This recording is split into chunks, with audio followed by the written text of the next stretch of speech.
Bonjour à tous, je m'appelle Johan Thomas, je suis ingénieur d'études au service bâtiment et équipement de l'IFIP et je vais vous présenter les résultats de nos travaux menés sur la détection précoce des diarrhées chez les porcelets sevrés à partir de leurs données d'abreuvement, d'alimentation et de pesée. Ces travaux s'inscrivent dans le cadre du projet sino-européen Healthy Livestock financé par le programme H2020 de l'Union européenne. Le projet a pour objectif d'améliorer la santé animale, le bien-être animal et de lutter contre l'antibiorésistance. À l'IFIP, nous travaillons sur la détection précoce des pathologies. L'objectif est d'arriver à avoir un traitement plus ciblé et plus rapide en utilisant les données d'alimentation, d'abreuvement et de poids des porcelets.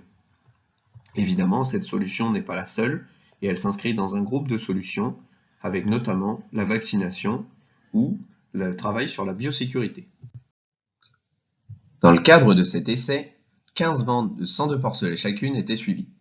Les animaux étaient allotés dans 6 cases de 17 porcelets et l'allotement était réalisé selon le poids de sevrage, léger, moyen ou lourd. Les animaux étaient présents de 28 à 70 jours d'âge et ils étaient placés dans des cases entièrement connectées. La case comprenait 2 DAC permettant d'enregistrer l'ensemble des informations concernant le comportement alimentaire des animaux, une bascule connectée permettant de collecter le poids. Afin de maximiser le nombre de poids enregistrés, nous avons placé cette bascule devant l'abreuvoir connecté. Cet abreuvoir qui était relié à un compteur d'eau connecté permettant d'enregistrer l'ensemble des informations de consommation d'eau. Enfin, une sonde de température permet d'enregistrer les paramètres d'ambiance de la salle qui permettent de piloter la ventilation. En plus de ces données enregistrées automatiquement par les automates, des notations du statut sanitaire régulières et individualisées étaient réalisées par des experts. Ces notations comprenaient l'ensemble du statut sanitaire des animaux et notamment les notations digestives notées de D0 à D2. L'ensemble des données des automates ainsi que les notations sanitaires nous ont permis de créer une importante base de données avec les informations de tous les porcelets. Cependant, certaines données sont manquantes ou aberrantes, ce qui a nécessité un important travail de nettoyage pour avoir une base de données saine. Les analyses de données ont été réalisées avec Python. Nous avons commencé par comparer les animaux sains selon leur catégorie de poids, afin de détecter si le poids au moment du sevrage avait un impact sur les comportements d'abreuvement ou d'alimentation des porcelets. Et nous avons ensuite comparé les animaux sains aux animaux malades pour essayer de détecter les comportements déviants de ces derniers. La base de données nous a permis d'établir un groupe d'animaux sains. Ces 138 porcelets n'ont jamais été vus malades, c'est-à-dire diarrhéiques, mais aussi avec des problèmes de toux ou de boiterie durant toute la durée de leur post-sevrage, et nous avons comparé leur comportement d'abreuvement selon leur poids. Les données sont présentées dans le graphique ci-dessous. Les consommations d'eau sont exprimées en fonction du poids vif, semaine par semaine, et chaque groupe représente un groupe de poids de sevrage. Aucune différence significative n'a été notée entre les catégories de poids. Les porcelets consomment entre 7 et 11% d'eau en fonction de leur poids vif. Cependant, une forte variabilité intra-individuelle a été notée, avec un coefficient de variation moyen qui passe de 40 à 25%. Ce même groupe d'animaux a été utilisé pour évaluer leur consommation d'aliments, encore une fois en fonction de leur poids vif. Là aussi, aucune différence significative n'est notée entre les catégories de poids, et la consommation est comprise entre 3 et 5% du poids vif. Là également, une forte variabilité intra-individuelle est notée, elle passe de 39 à 16% durant les 5 semaines de post-sevrage. Ayant établi que les animaux sains consomment la même chose quel que soit leur poids de sevrage, nous avons pu comparer les données des animaux sains aux animaux malades. Jour par jour, les données de consommation d'eau rapportées en fonction du poids vif ont été comparées. Aucune différence significative n'apparaît entre les animaux sains et malades. Cette conclusion est valable le jour de l'apparition de la diarrhée, mais également 24 et 48 heures avant l'apparition de la diarrhée. Nous ne pouvons donc pas identifier les animaux sains des animaux malades selon leur consommation d'eau. Suite à ce premier constat, nous nous sommes intéressés aux consommations d'aliments, exprimées encore une fois en fonction du poids vif. Cette fois, les résultats étaient plus prometteurs. En effet, les premiers jours du post-sevrage, les animaux qui présentaient de la diarrhée entre les jours 5 et 8 pour la première fois avaient une différence de consommation significative par rapport aux animaux sains. Si on regarde en détail, en début de PS, les animaux sains consommaient par exemple le jour 5 3,4% de leur poids, tandis que les animaux malades consommaient 2,1%. On peut donc dire que les animaux malades peuvent être identifiés vis-à-vis des animaux sains. Cette conclusion est aussi valable 24 et 48 heures avant l'apparition de la diarrhée.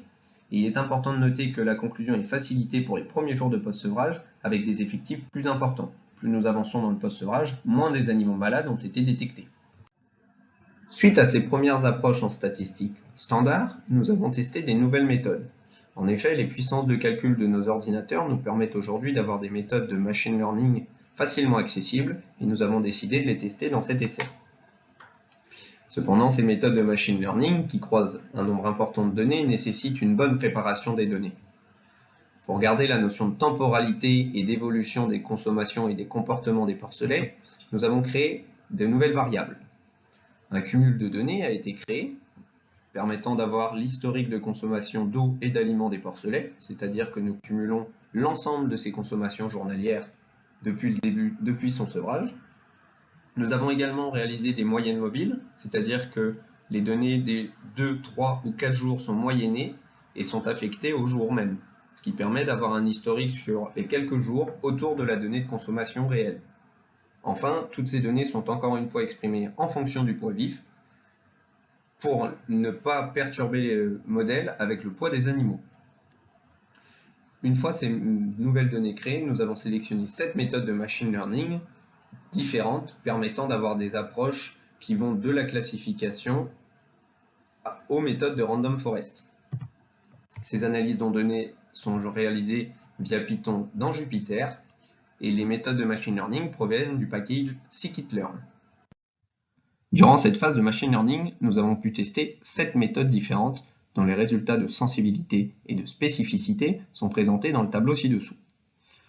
Les résultats de sensibilité, c'est-à-dire la faculté de la méthode à détecter les porcelets malades effectivement malades, est faible pour la plupart des méthodes, hormis pour la classification naïf-bayésienne. À l'opposé, la spécificité, c'est-à-dire la probabilité que les animaux sains soient correctement détectés, toutes les méthodes ont de bons résultats, hormis la classification naïf-bayésienne.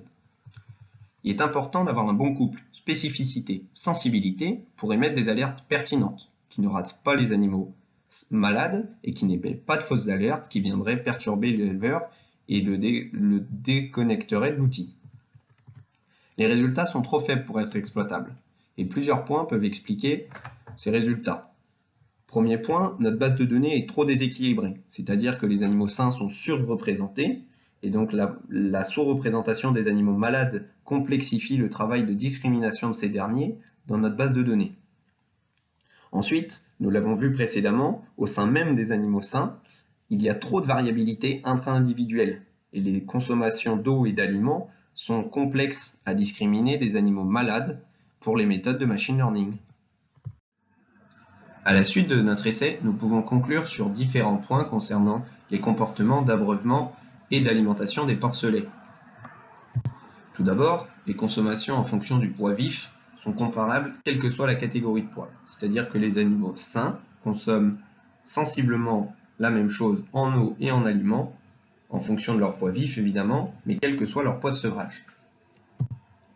Les animaux malades s'abreuvent sensiblement de la même manière que les animaux sains. En effet, aucune différence significative n'a été notée dans les consommations d'eau rapportées au poids vif entre les animaux sains et malades le jour de l'apparition de la diarrhée et les jours précédents. Les animaux malades s'alimentent moins.